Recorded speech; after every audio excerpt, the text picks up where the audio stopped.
In the last few years, Mohammedan Muslims have been conducting a reign of terror all over the world by the use of human suicide bombers to try and achieve their goal of Islamizing the world.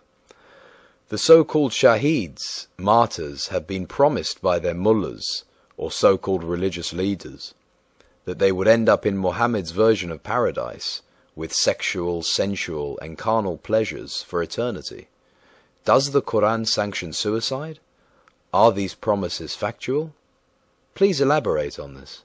It is of vital importance to first understand the actual meaning of words.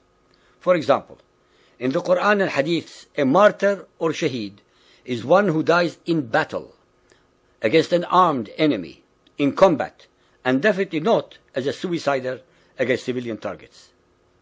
Although the Quran in fact is full of references to superb pleasures of the flesh, both male and female, of unlimited drinking of wine and all types of food, and so on and so forth, for the shaheeds or the martyrs, it also clearly prohibits committing suicide by any manner or any means. Surah Al-Baqarah, chapter 2, 195. And spend of your substance in the cause of Allah, and make not your own hands contribute to your destruction. An-Nisa, chapter 4, 29. O ye who believe, eat not up your property among yourselves in vanities, but let there be amongst you traffic and trade by mutual goodwill. Nor kill or destroy yourselves. وَلَا تَقْتُلُوا أَنفُسَكُمْ.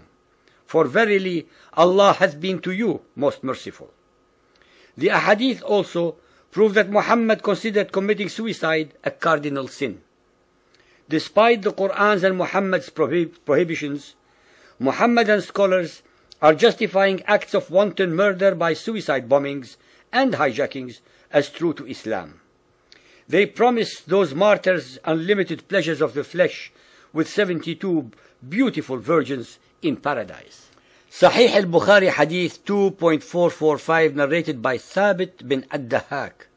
The Prophet said, whoever commits suicide with a piece of iron will be punished with the same piece of iron in the hellfires.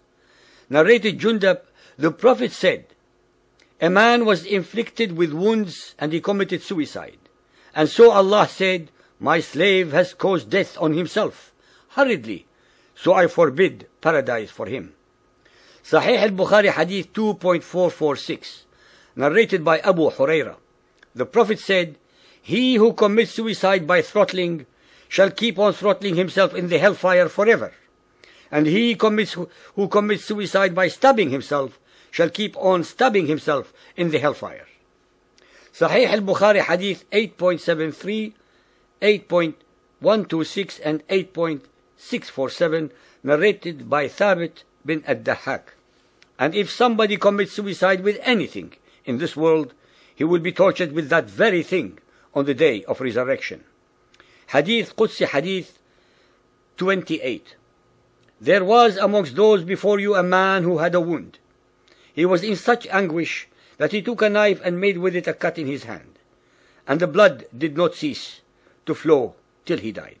Allah the Almighty said, my servant has himself foretold me, I have forbidden him paradise. It is obvious from all of the above that the modern suicide bombers among the Mohammedans have been deliberately and maliciously brainwashed by so-called Quranic teachers who have a very political and not a spiritual agenda to fulfill, into believing that they will go to paradise with unlimited pleasures with 72 virgins.